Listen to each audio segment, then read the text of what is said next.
काहू नहीं व्यापा। तीन प्रकार के ताप होते हैं। वो कौन से तीन प्रकार के ताप हैं? तो कहा आदि दैविक, आदि भौतिक और आध्यात्मिक। इसको ये भी कहते हैं दैहिक, दैविक और भौतिक। तीन प्रकार के ताप हैं। तीन प्रकार के ताप होते हैं तो पाप भी तीन प्रकार के होते हैं। दैहिक ताप किसे कहते हैं? देखिए, एक व्यक्ति कह रहे थे कि ये जो हैं इनके घर में किसी भी चीज का कमी नहीं है, किसी भी चीज का कमी नहीं है। ये तो कमाते महीनों में लाखों ये कमाते हैं। और फिर कहा अच्छा, ये महीने में लाखों कमाते हैं तो खाते क्या है पता है? केवल 2 सूखी रोटी। क्यों? क्योंकि कई सारा रोग उनको सताया है, रोगों ने। धन दौलत बहुत ज्यादा हो और शरीर में रोग हो तो हम सुखी नहीं रह सकते। इसे कहते हैं दैहिक ताप, जो शरीर से होता है। कभी बीमार हो जाते हैं, शरीर वृद्ध हो जाता है, इसे कहते हैं दैहिक ताप। दैविक ताप किसे कहते हैं? देखिए, आपके पास बहुत ज्यादा जमीन है और आपने सोचा कि इस साल तो फसल अच्छा होगा, गेहूं आएगा तो बेचेंगे। खूब अच्छे से खेती किए और रात्रि में बड़े खुश होकर के सो गए थे। गेहूं लगा दिए, खेत में फसल लगा दिए। लेकिन रात में इतना बारिश हुआ, ओले पड़ने लगे और सुबह देखा तो पूरा खेत साफ हो गया। ये होता है दैविक ताप। भौतिक ताप क्या है? हमारे पास परमात्मा ने कृपा करके सब कुछ दे दिया। आज आपके पास में सफारी है, ध्यान दीजिएगा, आपके पास में क्या है? सफारी है। और पड़ोस वाले के पास में है फॉर्च्यूनर। तो आपने सोचा अरे हमारे पास तो ये है, वो होना चाहिए।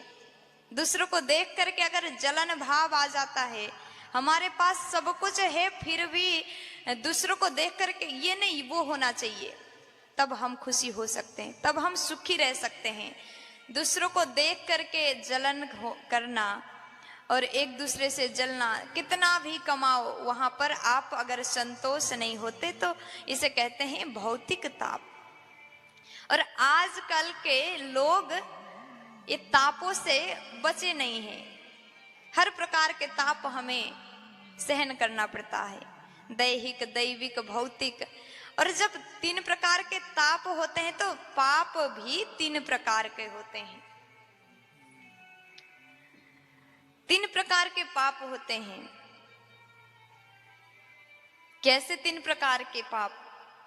एक है मनसा, दूसरा है वचसा और कर्मणा। 3 प्रकार के पाप होते हैं। देखिए, आपने अगर आप गाड़ी में सफर कर रहे हैं, हमने कहीं सुना था, अगर आपके पास कोई व्यक्ति आए, मनसा पाप के हम थोड़ा सा वर्णन करें।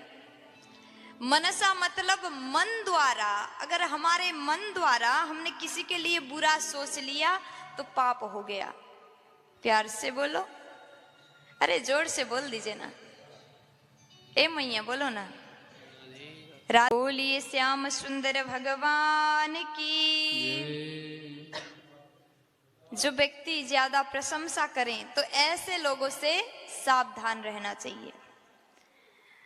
बाहर से जो ज्यादा मीठा बोलता है ना, क्या पता मन से क्या कह रहे हैं। अगर हमने किसी और के बारे में मन से भी अगर गलत सोचा तो पाप हो जाएगा, बहुत बड़ा पाप। इसे कहते हैं मनसा पाप। अगर जो व्यक्ति मन से भी दूसरों का गलत सोचता है तो उसको उस पाप के सजा भी भुगतना पड़ता है। प्यार से बोलो। और प्यारे, एक हुआ मनसा और दूसरा हुआ वचसा। कभी कभी हम क्रोध में आकर के विविध प्रकार की बातें सुना देते हैं, किसी को गालियां देते हैं, डांटते हैं। वाणी द्वारा यदि आपके वाणी से किसी और को बुरा लग गया तो वो भी पाप है। इसलिए कभी भी दूसरों को डांटना नहीं चाहिए। देखिए, भगवान ने जो हमें आवाज दिया, वाणी दिया, ये परमात्मा का बहुत सुंदर गिफ्ट है हमारे लिए। इतना सुंदर आपको वाणी दिया है तो हमेशा मीठा ही बोलिए। वचन हमेशा मीठी होना चाहिए और दूसरों का सम्मान करना सीखें। कहते हैं ना, जब तक हम बोलते नहीं तब तक शब्द हमारे बस में है, और जब हम बोल देते हैं तो हम शब्दों के बस में हो जाते हैं। इसलिए बोलने से पहले जरूर सोचें, कभी भी दूसरों को बुरा ना कहें। अब कर्मणा, तीसरा पाप। अपने कार्यों से अगर किसी को दुख पहुंचा तो वो भी पाप है। इसलिए 3 प्रकार के पाप कभी ना करें।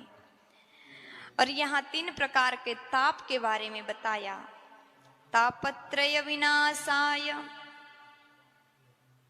3 प्रकार के तापों को नष्ट कर देने वाले ऐसे श्री कृष्णाय, श्री सहित कृष्णाय वयम नमः, ऐसे भगवान को हम सभी नमन करते हैं, हम सभी वंदन करते हैं।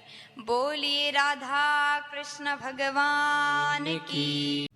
सब्सक्राइब करें हमारे YouTube चैनल देवी प्रतिभा जी को और श्रवण करें भागवत कथा की महिमा का। साथ ही बेल आइकन को दबाना ना भूलें।